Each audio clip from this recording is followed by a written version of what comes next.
It is 3 o'clock on it's Tuesday. Yes, it's Queen City News Plus Live. I'm Derek Dellinger, coming to you live from the Blue Room, along with anchor Morgan Francis, meteorologist Brandon Lawson, also producer and director today, Kevin Pinto Rivera, here in the Blue Room with us on what has been it's been an interesting past 24 hours as far as news is concerned, and some of the stuff that's actually going to be coming up tonight. A lot of us are probably going to be wanting to know about exactly what's going to be in the State of the Union. We don't know yet, but we should know in the next few hours because we do know a transcript will be out.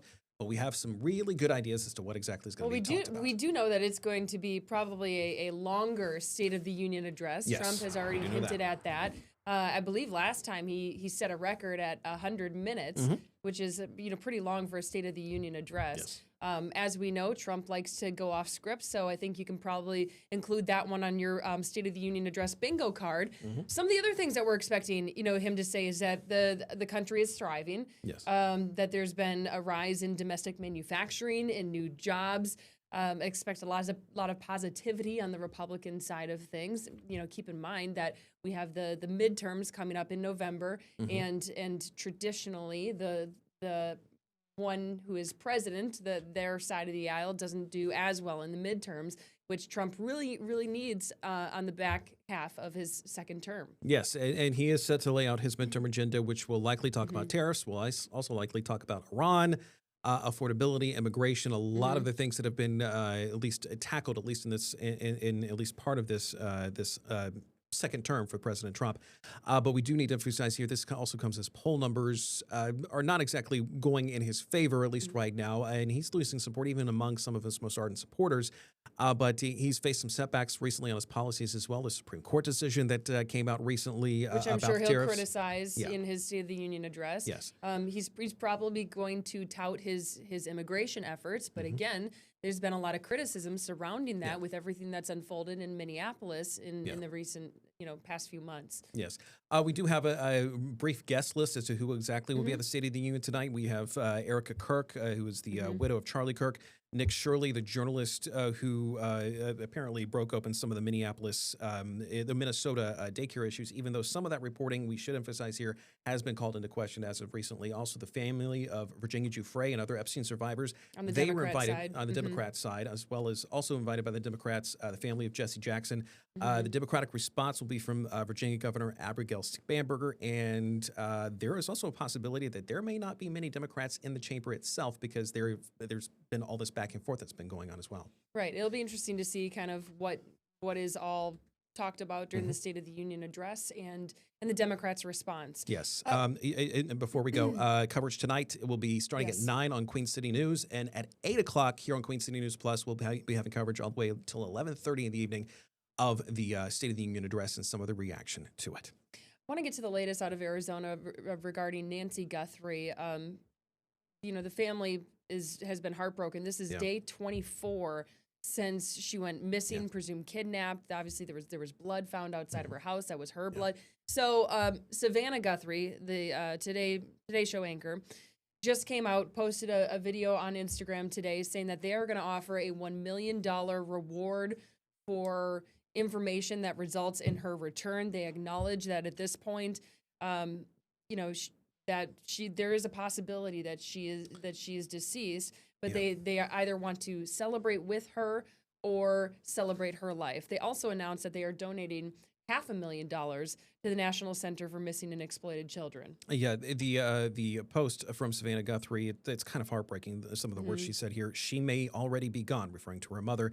She may already have gone home to the Lord and that she loves and is dancing in heaven. So it's basically facing a stark, not necessarly reality, but it's facing facing they're being realistic about the situation. Yeah. And the investigation into her disappearance, the search for her still goes on. In fact, there's been volunteers that have been combing the desert area near Tucson, Arizona, where Nancy Guthrie lived. And that $1 million reward is on top of a $100,000 reward that's being offered by the FBI as well. They just want to know, at least at this point, what exactly happened to Nancy Guthrie, because that question is still up in the air and it's still garnering national headlines. I mean, investigators, they found the black gloves that were 1.5 miles away from her home. The DNA came back kind of inconclusive. There wasn't a hit in the system in terms of a DNA that it matched with. They also released that footage showing a masked person. Yes. Tampering with her Ring doorbell camera at her home. So there have been a lot of little just kind of slivers of information, but nothing that is pointed to exactly what happened. Yeah. Here a little bit closer to home, we are still working to get a couple more details on this Stanley County deadly officer-involved shooting that happened yesterday afternoon. This was brought as breaking news yesterday afternoon, released last night here on Queen City News. We know one person was shot and killed, but there's not really a lot of details on what exactly happened just yet. This happened on Community Road, as you mentioned, yesterday afternoon, and the North Carolina SBI is now investigating it. They're calling it a deadly officer-involved shooting, but it didn't say specifically what happened. Yes. Which a lot of times when they say officer-involved shooting, it's there's always the question mark: is did the officer shoot and kill this person? What exactly transpired? So we're trying to get more details on that, but a lot of questions that still need to be answered on this one. Yes, and we have reached out to the SBI for a few more details, also reached out to the Stanley County Sheriff's Office to also get some more details on exactly what happened out there, at least what they can tell us, at least right now. We are waiting to hear back from them, so we will let you know when we do, coming up on Queen City News starting on Queen City News at 4. A big local story was the 77 expansion discussion that was happening last night. And discussion. Well, as you can see from that video, there was a lot of, shall we say, some protesting that was going on over the idea of the 77 expansion. It's not necessarily, a lot of people are realizing that, hey, this is going to be close to reality, but what exactly will become of it, and what exactly will this look like, and how many neighborhoods will this affect? That is still a concern among people. Yeah, this got fiery. They actually interrupted the mayor with a number of chants. Yes. In fact, the mayor herself said, and I quote, "The city cannot unilaterally delay or stop the project, but noted feedback is important." The proposal would actually create express lanes, and we've been talking for a couple of weeks now about the fact that some of this is basically going to be like a bit of a flyover lane that they're going to be kind of having along portions of the road. Right, and they're worried about the impact that it could have on Black neighborhoods. Environmental impact. Yeah, exactly. And the cost associated with the project. And here's the thing. Mayor Vilisles said that, thank you to everyone for your opinions, but this really isn't up to us. This is a North Carolina DOT project. They acknowledge that there's not much a city council can do, but they do appreciate all the opinions that people provided as city council. Yeah. They also noted that no homes north of the John Belk Freeway will be impacted here, even though that area only has like one or two neighborhoods that would potentially be impacted out of this. But that's also only a very small portion of what they were wanting to do as far as these express lanes were concerned, because the express lanes themselves go all the way down to the state line. So that's just a very small portion. It's going to be expensive too for people who are traveling, especially from South Carolina coming to Uptown. If they do end up needing to use those toll lanes, that's going to add up. Yes. Want to get to the latest out of Monroe, where we brought this to you yesterday. There was a plane that crashed at the Charlotte Monroe Executive Airport. It overturned at some point while landing on Monday. 3 people were injured. Monroe officials say it was a single-engine aircraft carrying 3 people. Still not a lot of information about what exactly happened and how it got overturned like that, but it was like 200 to 300 feet away from the runway. Yeah, and FAA has been on scene trust trying to investigate this, kind of figure out exactly what is going on there. The Charlotte Monroe Executive Airport, though, it's one of the smaller airports in the area, and it's for lack of better words, not Charlotte Douglas International Airport. So, and as you can see, that was a smaller plane. But fortunately, those people that were hurt, they had non-life-threatening injuries. They were taken to the hospital. There's no word on their condition, by the way.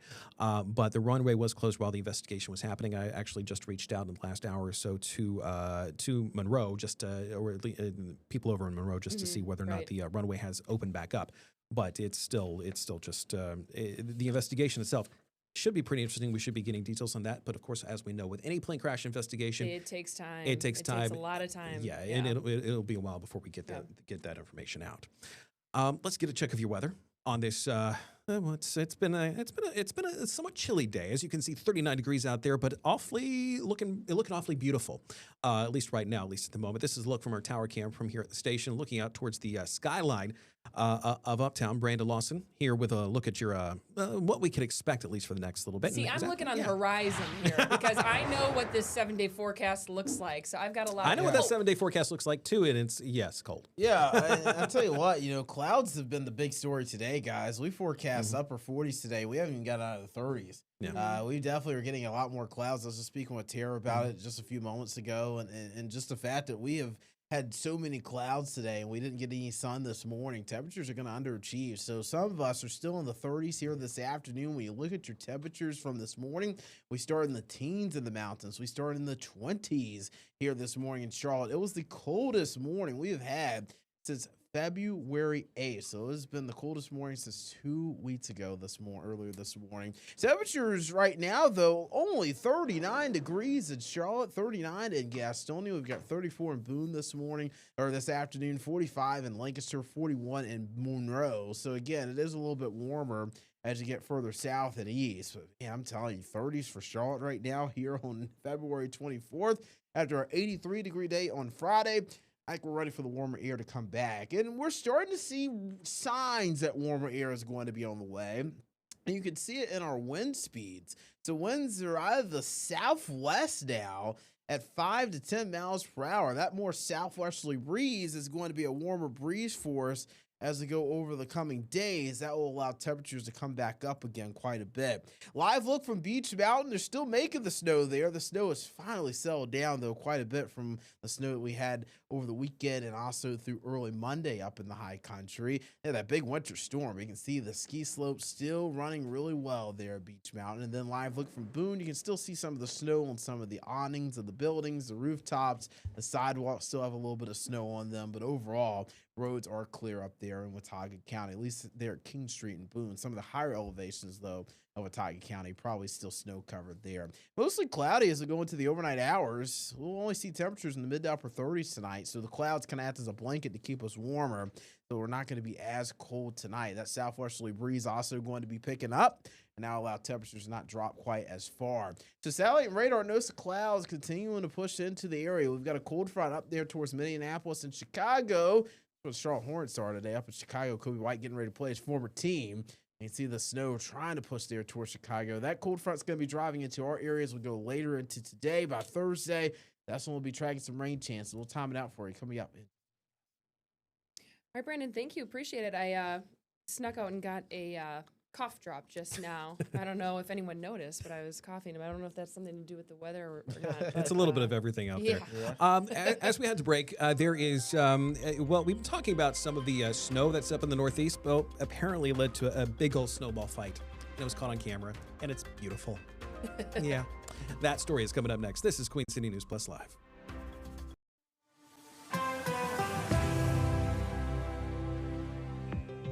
Welcome back to Queen City News Plus Live as we take a live look at the high temps that are expected. What were we looking at just now? It was Brandon's screen, but this is a live look at Independence Boulevard. Live TV, folks. Yeah, exactly. Tried to roll with it. Well, we have a look at Independence Boulevard. It is beautiful. It's beautiful out there. We're going to have a full look at your forecast. That was just a teaser. We'll have a full look at your forecast coming up in just a little bit. But some news of, Reverend Jesse Jackson. He passed away just a few days ago. He died at the age of 84 years old. He is going to lie in state in South Carolina. He battled a neurological disorder that impacted, his ability to move and talk, and unfortunately passed away. But I mean, he was a protege of Dr. Martin Luther King Jr. Really, joining that effort and carrying on the legacy for decades after King passed away, which he was there with King when he was killed in 1968. Yeah, Jackson himself is a native of Greenville, South Carolina, from the upstate, and he'll be lying in state at the South Carolina State House in Columbia. This was announced coming up on announced yesterday, in fact. But Governor McMaster has also directed flags at the State House to be lowered to half staff. No, sunrise to sunset on March 2nd while Jackson is honored. Now, this is all being organized by the state. There was some question as to whether or not the Reverend Jackson would be lying in state at the Capitol. That was actually not approved at the U.S. Capitol. Which isn't entirely surprising, Yes. right? I mean, that's usually held for presidents. There have even been vice presidents where that request has been denied. Yeah, last I know time it happened. Charlie Kirk, there was a request for him that was denied as well. But I think Jimmy Carter. Dick Cheney was denied that request as well. Yeah, Jimmy Carter was the last one. Was last one, which was last year, and so the fact that he was not allowed to be at to lie in state there at the U.S. Capitol, not necessarily much of a surprise. He is lying in repose, however, at the Rainbow Push Coalition headquarters right now in Chicago. He was very instrumental with the Rainbow Push Coalition, civil rights organization. But yes, his body will be taken to Columbia at some point within the next few days for this honor that's going to happen. And the public service will also be in Chicago at the House of Hope. Yes. And well, if you are a person of a certain generation, actually two specific generations. You might know this face that we're about to show you. It's Robert Carradine, and he was part of a big old family you remember some of his famous Carradine family. He might remember his face, though, more from the posters and from the movies, the Revenge of the Nerds movies. That is if you are of one certain generation. And if the other you're generation. Another generation, you probably know him as the dad, I think, on Lizzie McGuire. And so he has died. He died at the age of 71. His family says he had battled bipolar disorder. He did die by suicide, but it's a notable passing that has happened, it's a tragic ending. But also he's being remembered for his contribution, at least in across the decades, I guess, in at least a sense of his contributions to cinema. Of which, I mean, let's be honest with ourselves here. Revenge of the Nerds, very popular movie, and not only very popular movie series. Lizzie McGuire, very popular if you are a person of a certain generation. And his family, too, going back to, him passing away by suicide, they were very open about it. And they just said that his illness got the best of him. And I think they want people to know that there are people out there who struggle with mental illnesses like this and to not be afraid to seek help. I mean, he had battled it for 2 decades, living with bipolar disorder. So they're quite open about that. But again, 71 years old and quite the career, and his family also, all of them, very successful. Yes, one of the reactions did come from Hilary Duff, who herself is Lizzie McGuire in that TV show series, and she had posted something on Instagram. I am deeply sad to learn Bobby was suffering. My heart aches for him, his family, and everyone who loved him. And she said, and I quote, "This one hurts. It's really hard to face the reality about an old friend." Yeah. Want to get to the news out in New York. I mean, on a lighter note. On a very much lighter note. Yes. They have been just pounded with snow. I mean, this is like historic for New York. Yeah. It's the 9th biggest snowfall in recorded history for New York City. They recorded almost 20 inches of snow. At that point, everything shuts down.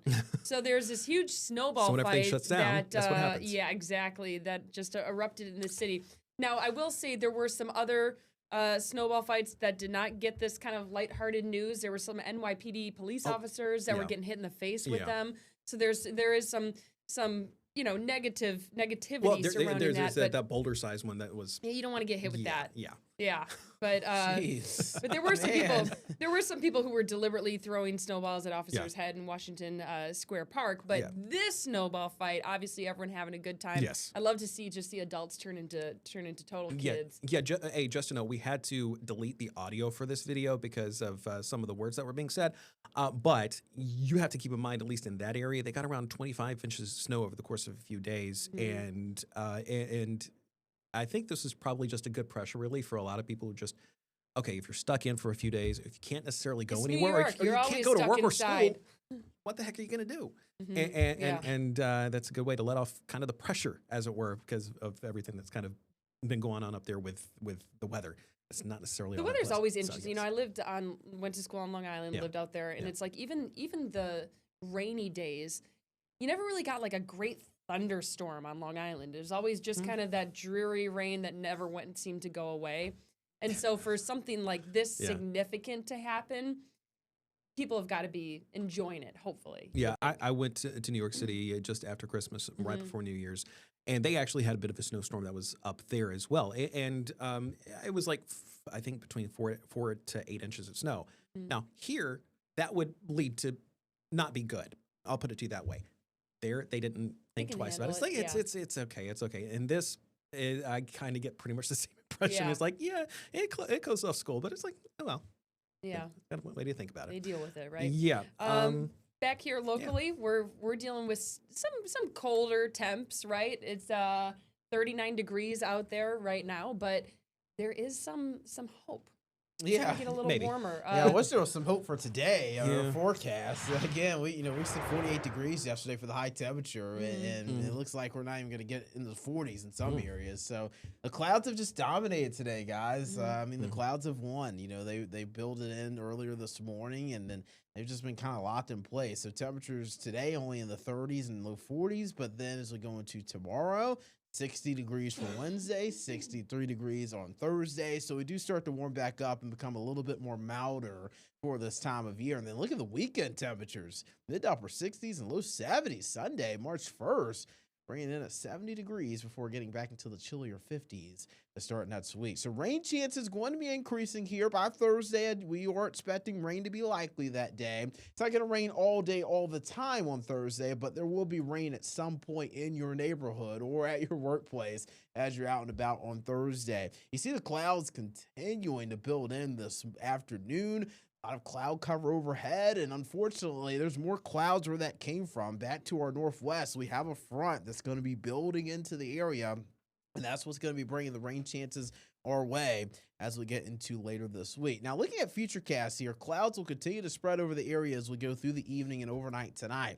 Now, there could be a spotty shower or two through the day tomorrow, but there's going to be a lot of dry air in place. So if you're looking at your pinpoint weather app tomorrow and you see green on the radar and you're wondering why it's not raining, well, that's because we'll have a lot of dry air at the surface tomorrow. So essentially, the moisture won't be able to reach down to the ground. We call that virga in meteorology, when precipitation doesn't quite make it to the ground. But later in the evening, overnight tonight, I do think we moisten up the atmosphere Wednesday night and Wednesday evening. So we probably will start to see a few spotty showers. Here comes the front moving through on Thursday. So that's bringing more widespread rain to the area. I'm thinking the better chance for rain on Thursday is going to come late Thursday afternoon into Thursday evening and Thursday night, continuing through early Friday before we start to dry things out. Might even have a clap of thunder Thursday evening and Thursday night as well.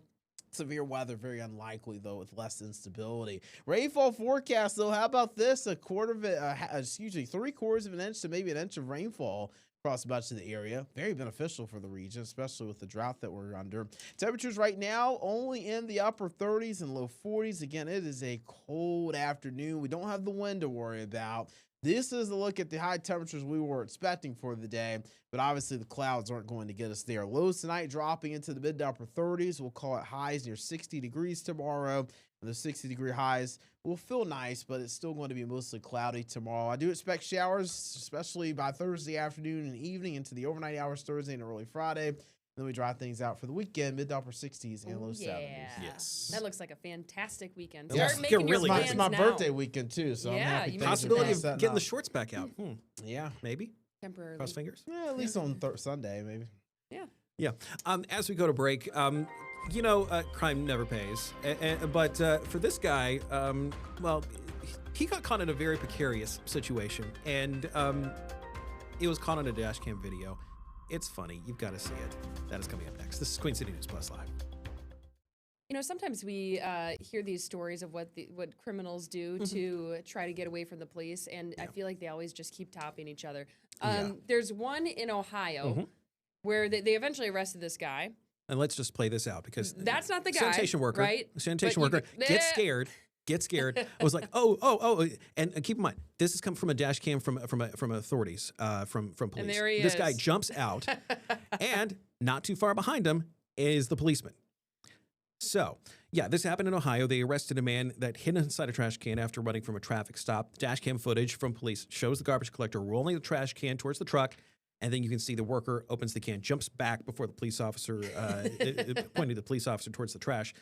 They were able to catch the suspect, led on to another chase before he was captured, but they were able to eventually catch up with him. But I have a feeling he's going to regret that decision because it's not like the second you get to jail, they're like, okay, here are the showers. So he's probably going to be stinking up the place for a while. Yes, but the scare, the look of shock, I guess, is probably the surprise of seeing the guy in there. I mean, I will give the sanitation worker that much. It's like, the reaction is priceless. He was probably expecting some sort of a rodent one or more an time, animal. One more time, and it's just like not open a it human. and boom. Yeah. Okay. That will do it for us for today here on Queen City News Plus Live. Just a reminder, we do have some State of the Union coverage that's going to be coming up tonight, both on Queen City News. We will have coverage starting at 9 o'clock on Queen City News on TV. And on Queen City News Plus, tonight at 8 o'clock, we're going to be having coverage going all the way until about 11:30. I have a feeling it should be wrapped up by then, at least. We'll see. We've been warned that it might be a little longer than usual, but that's kind of what you would expect from State of the Union addresses. State of the Union and the Democratic response. That'll be coming up later tonight. See you tomorrow.